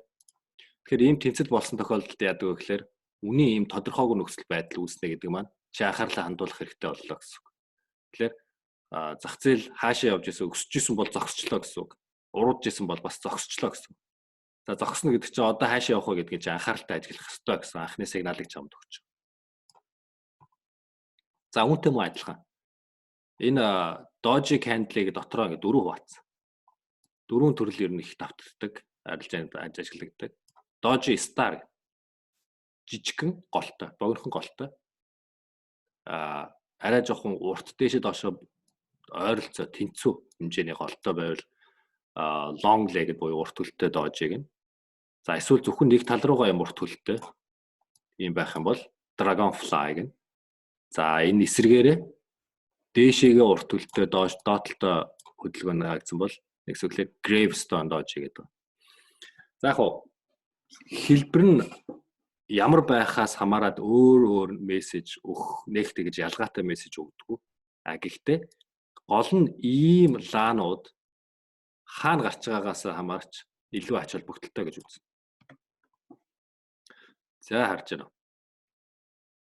Унж ирж байгаад дожи гараад ирсэн. За анхаарлаа хандуулах хэрэгтэй боллоо. За дожи гарчлаа. Нэгсвэрлэр энэ уналтаа ингээд ерөнхийдөө нийлүүлэлт жоох их байжсэн юм зогсчлоо гэсэн үг шүү дээ. За тэгвэл дараа нь томлаа гарах уу яах нь уу тэрийг анзаарчиж бид нар арилжаад хэвтэр. За энд бас маяглах. Дээшээ өсөж явж ирсэн аа дожи лаа гараад ирсэн. Энд бас доошоо явж ирсэн аа дожи лаа гараад ирсэн. Энэ яасан гэвэл дандаа эргэлтийн цэгүүд дээр ерөнхийдөө голчлон гарч байгаа. Тийм учраас энэ лааны хэлбэрийг энэ лаг ингээд арилжааны энэ графикийг ажиглаж явах хугацаанд ажиглаж явах явцад анзаарах одоо чадах хэрэгтэй. Эдгээрийг ерөнхийдөө бүр ингээд сайхан юу яагаад сурчих хэрэгтэй. Хэвээ нөгөө тархиндаа ортол гэдэг шүн зүүдэлтлээ сайн. Тархиндаа хадгалж аваарай. За тэгээд энэ лаанууд энэ лааны талаар ярьж байхад лаанууд ингээд гарангуут нь зах зээлийн эргэлт болж байгаа асуудал бол биш шүү. Яг л заримдаа яг л тренд унж явж ирсэнаа дундаа түр зогсоод дахиад үргэлжилдэг. Тийм болохоор энэ заавал трендийн ч юм уу эсвэл үнийн эргэлт болох ч байгаа гэдэг юмыг зөвхөн заадаггүй. Зүгээр үнийн эргэлт болж магадгүй нөхцөл байдлыг үүсэж шүү гэдэг анхны мессеж өгдөг болохоос биш. Үнийн эргэлтийг бас яг заадаглаа биш шүү. Үнийн эргэлт үнэхээр болж гинөө эсвэл цаашаа үргэлжлэж байгаа юу гэдгийг яаж мэдэх вэ гэхээр энэ одоо лааны дараа гарах лаанаас хамаарч бид нар үнийн эргэлт болсон уу юу гэдгийг болж байгаа юу гэдгийг баталгаажуулж хардаг. За энд байна.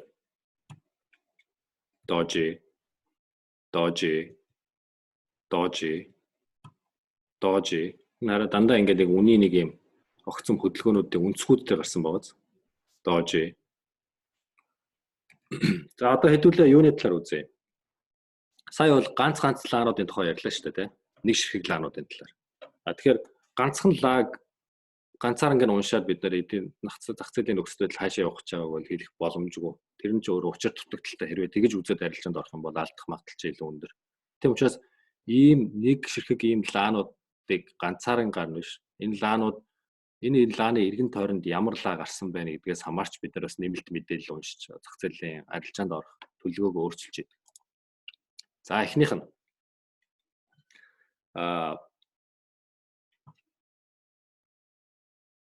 за энэ нөгөө нэг бичиг бит лааны бас нэг төрөл нь. За энэ лаа бол хамрлаа гэдэг. Энэ лааг бас трендээ өгсөж байгаа тренд, унж байгаа трендээ эцэс юм уу? Сүүлд гарах тусмаа илүү ач холбогдолтой гэж үзэн. Зүгээр трендийн дөнгөж эхэлж явж байгаа трендийн дунд гарахаар энэ бол ач холбогдол багтаа гэсэн. За энд байна. Тэгээд харах юм бол юун дээр зөндөө байгаа л да. За энэ лаануудын одоо хэдүүлээ хосоор нь унших паттерн буюу хэв маягуудыг үздэцгээе. За лаг зөвхөн дангаар нь уншихгүй эргэн тойронд байгаа ялангуяа тэр лааны дараа гарсан лаа одоо тэр жишээлбэл дожи гэдээ үзэх юм бол дожигийн дараа гарч байгаа лаа тэр дожи лаа гарахаас өмнөх байсан лаа ямар лаа гарсан бэ гэдгийг хамаарч бид нар нийлүүлж ингэж уншдаг. За хослааны хувьд бол жишээлбэл ийм төрлүүд байж болно. Тэгэхээр эдгээр их түгээмэл ажиглагддаг. Дээрээс нь ийм лаанууд гарсан тохиолдолд үнийн хөдөлгөөнд өөрчлөлт орох магадлал байдаг учраас энэ лаануудыг одоо онцгойлоод байна. За энэ лаг бол юу гэхээр engulfing лаг гэж ярьдаг. За engulfing лаг гэдэг нь давмгаалах гэсэн утгатай үгтэй engulf гэдэг нь. За үн доошо унжсэн байлаа гэж үү те. Унаад ингээд ийм улаан их бие гаргаад явж ирсэн. Гэтэл үн дахиад доошо унаад ногоон лаач яадаг үлээд үн доороос эхэлдэг те. Доороос эхлээд нээгдсэн үн доороос дээгч нээгдсэн хэрнээ дээшээгээ анхны өмнөх өдрийн одоо нээгдэжсэн үн ханш хүртэл тогсолтгүй өсөөд ийм урт том биетэй өмнөхөөс нь улаан лаануудаас том биетэй лаа гараад ирж байна гэдэг чинь үнийн бас эргэлт хөдөлгөөн болох магадлал байна гэж үзнэ. Тэгэхээр улаан лаануудаас том биетэй дундаж ингээд биений лаануудын биенийхээ хэмжээнээс нь том хэмжээтэй эсрэг өнгийн лаа гарах юм бол жишээлбэл чи арилжаанд орцсон явж байлаа гэж бодъё те. Шорт хийцэн ингээд өнгө чинь нэмэгдээд хараад явжсэн чинь огцон бимлаа гараад ирвэл чи арилжаанаас магадгүй одоо ашиг аваад гарсан дээр байх шүү гэсэн сигналыг өгч иж болно. Тийм учраас энэ дээр анхаарлаа хандуулах хэрэгтэй. За дараагийнх нь энийг tweezer bottom гэж нэрлэдэг. Энийг яадаг вэ гэхээр үн тодорхой нэг түвшин дээр ерөөсөө нэг түвшнээс доош унахгүй ингээд зогсож байгаа гэсэн мессеж өгч. Үн энд нэгдлээ. Дээшээ савллаа. Доошоо энд хаагдлаа. Хоёр дахь өдөр яасан? Үн хаагдсан бишээ. Үн энд нэгдлээ. Дээшээ савллаа. Энд хаагдсан. Хоёр дахь өдөр энд нэгдээд дээшээ савллаа. Доошоо унаад өмнөх өдрийн нэгцүүнээс доошоо явсангүй. Энэ юу гэсэн үг вэ гэхээр энд том шал байна гэсэн үг. Энэ хүчтэй үнийн левел нь үн энээс доошоо унах дурггүй байгаа юм байна гэдэг мессежийг бидэрт. Тэгээ энэ дээрээс бид нар ямар арга хэмжээ авах вэ? Окей. За тэгвэл энэний дараагийн лаа дээшээгээ өгсөд гарч ирэх юм бол бид нар long арилжаанд орё гэдэг сигнал. За энэ bullish engulfing-ийн бас нэг төрөл. Юу гэхээр түрүү энэ дээр бол юу гэхээр өмнөх өдрийн нээгдсэн ханш руу буцаж ирээд хаагдчихсэн бол энэ юу гэхээр өмнөх өдрийн нээгдсэн ханшаас бүр даваад хаагдлаа. Энэ юу гэхээр эргэлт нь харьцангуй энэ талаасаа их байна гэсэн. Тэгэхээр цаашдаа юу гэхээр үнийн эргэлт үн доошоогоо ингэж унж орж ирээд ийм лаа гаргах юм бол ийм ажиглах юм бол үнийн эргэлт яваад дээш өсөх магадлал болж байна гэсэн. За tweezer bottom-ийн эсрэг нь tweezer top гэдэг. Үн энэ түвшнээс ерөөсөө унахгүй энд ингээд нэг газар очиод аваад байна гэдэг чинь нөгөө тааз үүссэн байна гэсэн. Хэрвээ үн доороос ирээд ийм үүсгэхэд байвал бид нар энийг энэ үнийн тааз байна. Үн магадгүй энэ дээрээс аваад эсрэг чиглэл рүүгээ хөдлөх анхны мессеж үж болох байна гэдэг ойлголтыг авах боломжтой гэсэн. За энэ нэг одоо нөгөө түрүүний дожи лаануудын төрөл. За эднийг бол юу гэхээр дандаа хослоор нь унших хэрэгтэй. Дангаар нь гарч ирсэн тохиолдолд бол бид нар мэдээж ирээдүйд энэ чинь хосоор гарч юу яах гээд яг тухайн нөхцөл байдлыг гэхээр арилжааны график ажиглаж итэл ийм гарчвал анхаарлаа хандуулаарай гэдэг мессеж өгч байгаа. За энийг юу гэдэг вэ гэхээр morning star гэж нэрлэдэг. За morning star-ын утга нь юу гэхээр morning star уучлаарай энэ evening star шүү заяа. Оройн шөнийн од, оройн од ч гэх юм уу те. Evening star-ын онцлог нь юу гэхээр энэ өсөж байгаа трендийн сүүлд гарах хэрэгтэй шүү за. Энэ ингээд унжсэн трендийн сүүлд гарах юм бол энэ ач холбогдолгүй шүү. Өсөж ирсэн байх хэрэгтэй тренд. За тэгээд өсөлтийн том ногоонлаа гаргасан. Дараа нь тодорхойгүй байдал үүссэн. Дээшээ ч яваагүй өсөжсэн өсөлт зогссон. Зогсоод харин дараагийн өдөр нь арилжаа эхэлсэн чинь нөгөө зогссон цэгээс доошоо очиод үн хаагдсан. Энэ юу гэсэн үг гэхээр дээшээ өсөжсэн өсөлт өнөөдөр ирчээ алдсан байна гэж. Гэтэ энэ лааны энэ ногоон лаа энэ улаан лаа хоёрын биений харьцаа маш чухал шүү. Яагаад? Яагаад вэ гэхээр энэ улаан лаа нь энэ том ногоон лааных нь 50%-аас 50% шүү. 50%-аас доошоо орж хаагдсан байх ёстой шүү. Хэрвээ тэгээгүй ийм жижигхэн биетэй байвал бид нар энийг энэ үн ирэх гэж шүү гэж ойлгож болохгүй. Яг л хангалттай нийлүүлэлт байхгүй гэж үзсэн. Тийм учраас энэ лааны 50%-аас доошоо орцсон байвал бид окей энэ өсөж ирсэн лаа чиглэлч үнийн чиглэл чинь унах чиглэлийг үүсгэж эхэлж байгаа юм байна шүү гэдэг мессежийг одоо өгч байна гэж ойлгож байна. За эсвэргээр evening star, morning star. За morning star буюу өглөөний од гэдэг байна. За энэ бол эсвэргээр үн унж явж байгаад indecision candle гаргаад дараагийн лаан энэ үнийхэн лааныхын 50%-аас дээшээ гарсан эсрэг чиглэлтэнд дээшээ гарсан лаа байх юм бол үн дээшээ эргэлт хөдөлгөөн эсрэг чиглэл рүүгээ эргэлт хөдөлгөөн хийх магадaltaй байна гэдэг хэлж байгаа гэсэн.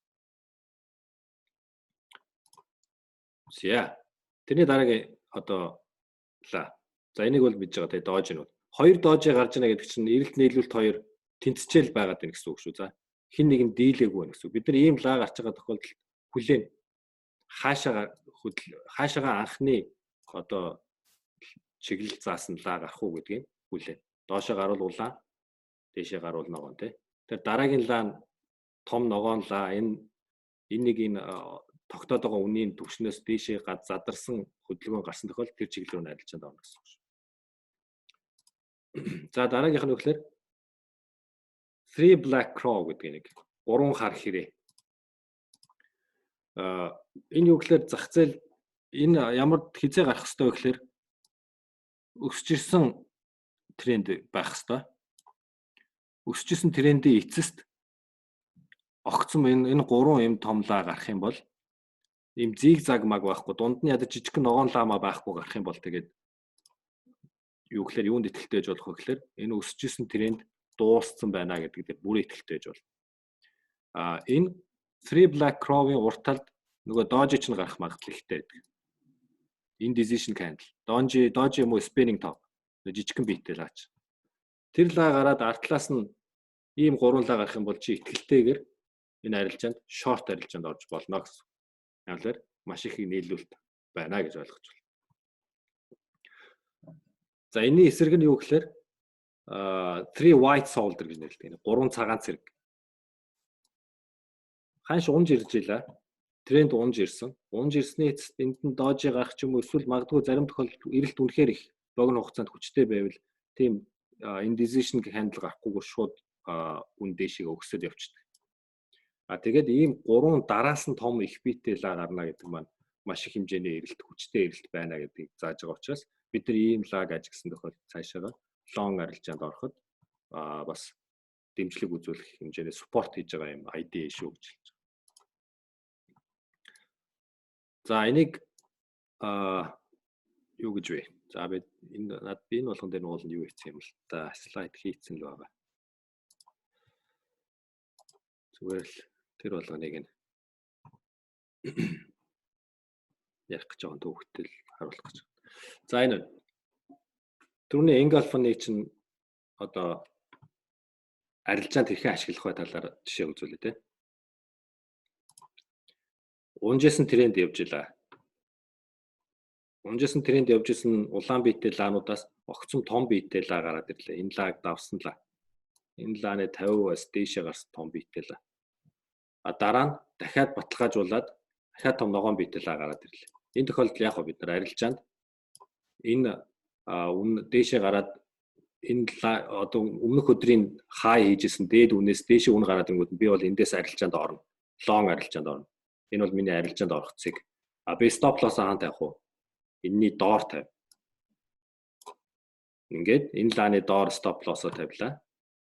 Дээшээгээ би үнийн дээшлэх хөдөлгөөн дээр арилжаан дээр ашгаа аваад одоо байдлыг ажиллаад байгаа. Эсвэргээр үн дээшээ өгсөд явж ирсэн. Өгсөж явж ирсэн хэвийн бус ийм том биетэй лаа гараад. Нэгсэвчлэр нөгөө bearish engulfing одоо гарч ичээ тийм. Энэ bullish engulfing. Engulf буюу дамгаалах гэсэн үг тийм. Ингээд ийм лаа гараад ирлээ. Энэ лаа гараад ирсэн тохиолдолд бид нар яах вэ? Би тэрний дараагийн лаг энэ одоо тухайн өдрийн хамгийн энэ том лаа гарсан хамгийн доод үнээс доошоогоо үн задраад ороод ирэнгүүт нь би эндээс шорт арилжаанд орно. Стоп лоссоо энд тавина. Одоо урагшаага өглөө ашгаа бид нар аваад. Яалаар нэгэнт ингээ гарсан бол буцаагаад үн дээшээ татсан ч гэсэн өглөө энэ их хэмжээний эрэлттэй болсон унсан цэгээс энэ эрэлт стил байгаа учраас буцаад энийгээ давах магадлал харцангуй бага байдаг. Тийм учраас өглөө өмнөх гарсан энэ хүчтэй эргэлтийн цэгийн заавал арт талд нь стоп лоссоо тавих хэрэгтэй. Эргэлтийн цэг энд гэсэн үг шүү дээ. Ерөнхийдөө бол энд хүрээд энэ доотлолт нь хүрээл үнэнээс цааш явах дургу огцом дэшээ өссөн бай гэсэн үг шүү дээ. Тэгэхээр эргэлтийн цэгийн арт талд чи стоп лоссоо тавих нь өглөө арилжаанаас чамааг өгдгийн унж ирээд зохиолоод гарахгүй цаашаага трендээ үргэлжлүүлэх боломжийг чи хангана гэсэн.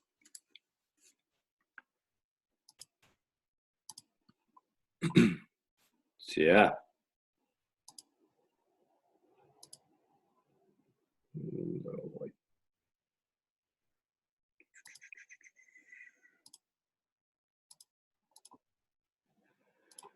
За, engulfing энэ дээр хаана харагдаж байна. За, энд байна. Энд байна. Энд байна. Энэ улаан лагаараа тонгоолчихсан байна те. Энд байна. Энэ логон лаг дээшээ өсөжсэн тренд байна. Трендийн өсөж байхад энэ дундаж гарч ирсэн ногоон биетэй лаануудаас нь илүү том биетэй анхаарал татах үзлээ гарч ирсэн. Энээс цаашаас мөр үнд дууссан байна те. Энд байна. За түрүүний tweezer topic арилжаанд яаж ашиглах басаар гэж байна те. Лаа дээшээгээ өгсөөд тренд дээшээгээ орж ирээд ийм хоёр лаа гаргалаа те. Гэхдээ энэ доод хөлн буюу гол нь ингээд нэг цэг дээр үрэл ерөөсө буцаад байлаа. Эндээс нэг цэг дээр хоёр удаа ирээд энэс дээшээгээ явахгүй байна гэдэг чинь энэ цэг хатуу үнийн төвшин байна. Энэ төвшингээс үн гарах дурггүй байгаа юм байна гэж ойлгож байна. Ингээд бид нар өглөө эндээс энийг ажигласны дараа өглөө уналтын арилжаанд орж болно. Шорт арилжаанд орж болно. Эсвэргээр үн унж иржсэн чинь тодорхой төвшин дээрээс энэ үнийн төвшин эндээс хөдлөхгүй байвал тийм ийм дүрс гарах юм бол бид нар үнэ эргэх магадлал гарч байна гэж үзэж байна. Би энэ заавал тэгших тэнцүү байх албагүй шүү. Энийг тэр бол ач холбогдолтой биш. Би энэ жоохон урт байж болно. Гол нь энэ weak буюу shadow тийм хөл сүүдэр гол энэ гол нь тодорхой нэг цэгээс нэг үнийн төвшин дээрээс л давах дурггүй байна гэдэг маань энд маш хүчтэй тааз байна юм эсвэл шал байна гэж ойлгож байна. За жишээ харъя тийм. За энэ байна. Үн яасан бэ? Дээшээ өсчрээд унах гэж байгаа дүр үзүүлсэн. Энэ дээр indecision candle буюу тодорхойгүй байдал үүссэн. Анхаарал татлаа, доошоо орж ирлээ. Дараагийн лаан доошоо орлоо. Эндээс дээшээ гарах дурггүй байна. Би эндээс юу гэж бодох вэ? Итгэлтэйгээр цаашаа арилж байгаа, лон арилж байгаа барина гэсэн одоо итгэл өмчтөр тийм. Окей, би заавал гарах шаардлагагүй юм байна.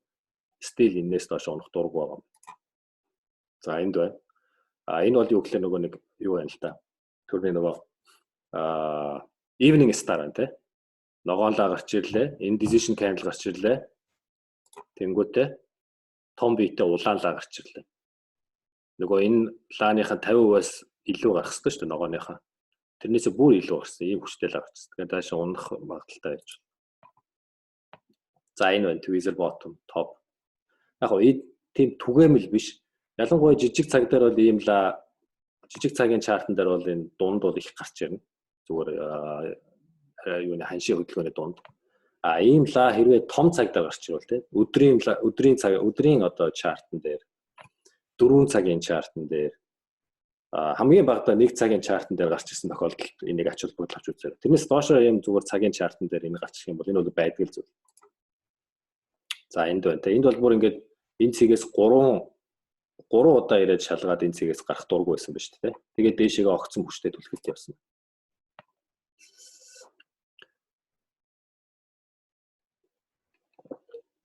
За тэрний дараагийнх нь бүр өшөө олон лаатай байна явж чинь тий. 3 лаатай гэдэл уншиж эхэлж чинь тий. За piercing la dark cloud гэдэг нэг л концепт гэхдээ яг reversed concept гэсэн үг. Нэг нь үн тренд унж ирчээд унж иржсэн чинь сүүлийн биенийхэн улаан одоо bearish лааны их биес дээшээ гарсан. Тэгээ энэ биетэй тэнцүү буюу энэ биенээс тэнцүү буюу урт хэмжээтэй биетэй лаа гарсан тохиолдолд бид нар анхаарал хандуулах хэрэгтэй. Тэгэхээр үнийн доошоо унж ирж исэн чиглэл ирчээ алдлаа, эргэх магадлал болж шүү гэсэн анхны мессеж. Эсвэргээр үн дээшээ өсөж ирж илаа. Энэ сүүл гарсан лааны биений 50%-аас илүү урт эсрэг чиглэл лаа гарч ирлээ. Энэ тохиолдолд юу гэхээр bearish piercing буюу бид юу гэхээр энэ үнийн дээшээгээ өксөж явсан чиглэл ирчээ алдлаа, цаашаа унах магадлал бий болж байна гэж үзэж байна. За энийг сонирхолтой бас нэг юм харагдаж байгаа тийм. Нэг анхаарлаа хандуулаарай.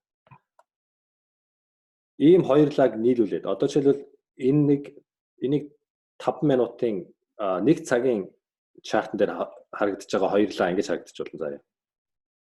Том улаан лаа, дараа нь том ногоон лаа. Хэрвээ чи нэг цаг дээр харах юм бол нэг лаа тийм үү? Хэрвээ чи 2 цагийн чарт дээр харах юм бол эн чинь ингэж харагдахгүй, ингэж харагдана гэсэн. Нөгөө нэг хамарч нь гараад ирж байгааз. Нэгс нөхлөөр indecision буюу тодорхойгүй байдлын лаа гарч ирж байна. Эрэлт нийлүүлэлт хоёр тэнцэж байгаа гэсэн. За үн унж орж ирж илаа. Ийм гарлаа. За чи том цаг дээр графикийг ажиглаж исэн байлаа гэж бодъё те. Тэгвэл ийм гарч ирлээ гэдэг чинь ард талд нь нөгөө нэг энэ уналтын чинь энэ том лааны хэсэг 50%-аас дээшээ биетэй лаа гараад ирсэн учраас энэ ийм дүрс гаргаж байгаа. Тэгээ яагаад ийм урт хөлтөө дээр жижигхэн биетэй лаа гарч ирэх анхаарлаа хандуулах хэрэгтэй юм бэ гэхээр ард талд нь болж байгаа үйл явдал нь ийм гэсэн.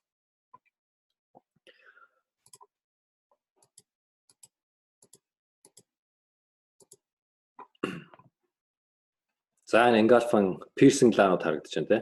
Доошоо унжсэн тренд байсан байна. 50%-аас нь дээшээгээ биетэй лаа гараад ирсэн байна. Үн яасан бэ? Дээшээгээ өгсөн. Энд дээшээгээ үн дахиад түлхсэн лааны биеэс нь 50%-аас нь доошоо уртлаа гарч ирсэн. Энд бас гарч ирсэн. Үн яасан бэ? Цаашдаа унсан.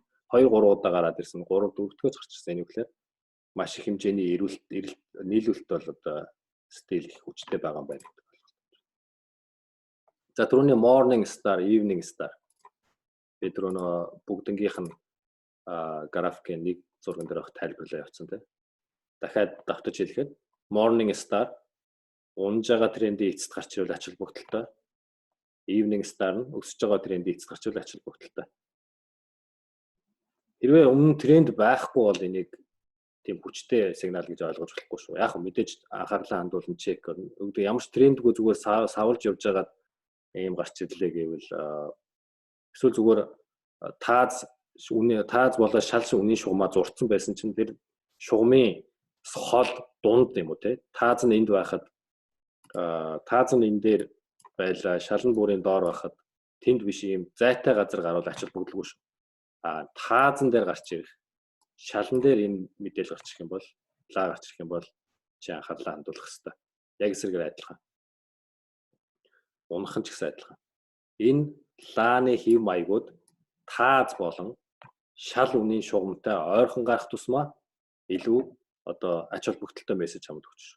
Түүнсэл ингээд чиний зурцсан таад шалны чинь голд гарч ирвэл энэ бол тийм ач холбогдолтой юм бол биш. Тэгэхээр тэнд чухал үнийн түвшин байхгүй. Эсвэл зүгээр магадгүй зах зээлийн гинтийн мэдээ гараад мэдээнээс болоод дээшээгээ өксөж явсан хуучин тренд зах зээлийн шинэ мэдээ шоконд ирчээ чиглэлээ огцон өөрчлөхүүд энэ гарч иж магадгүй. Тэгээ ямар ч тохиолдолд анхаарлаа хандуулах нь дээр гэвч ихэнх тохиолдолд 10-аас те 8 9 8 70 80% нь бол юу гэхээр эдгээр зөвхөн таад болон шал үнийн түвшинтэй ойрхон гарч байгаа тохиолдолд бид нэр арилжаандаа түлхүү ашигланаа гэдгийг бас санаа байна.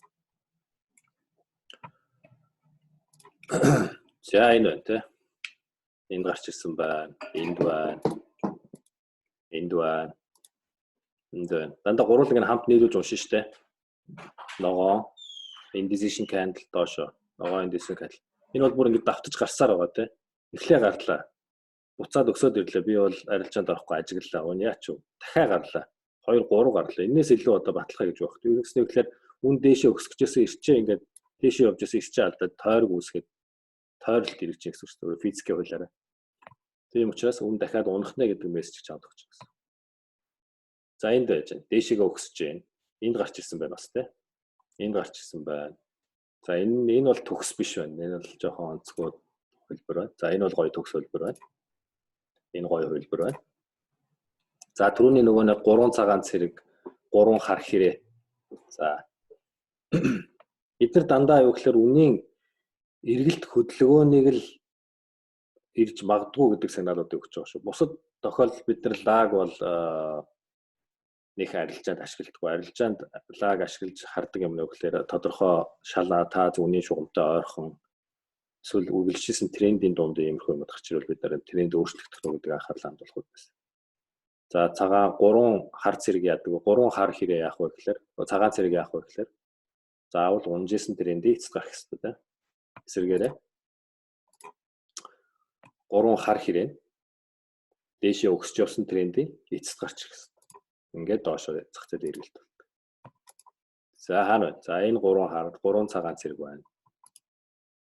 3 хар хэрэг байна. Энийний дараа яасан байна? Замбрааг унсан байна тийм. Энд бас байна тийм. Энд доошоо унсан юм шиг үн цаашаа. Энд бас 3 хар хэрэг байна. Энд байна. За энэ мэтчлээ юу гэхээр лаг гэж хэлнэ.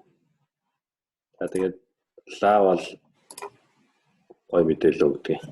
За хэдүүлээ хичээлээ лааны тал дээр бол ингээд дуусгая.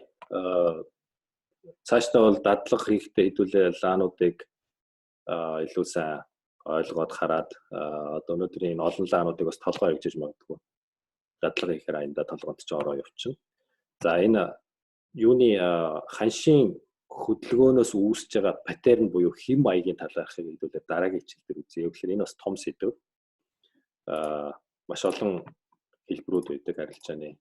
Энэ хэлбэрүүдийг бол би сайхан тайлбарлаж заахтаа хэдүүлээ дараа жоохон цаг нартай өдрөө заяа одоо хүмүүс ажилдаа явах гэж бодож байна. За ингээд бичлэгээ зогсоогоод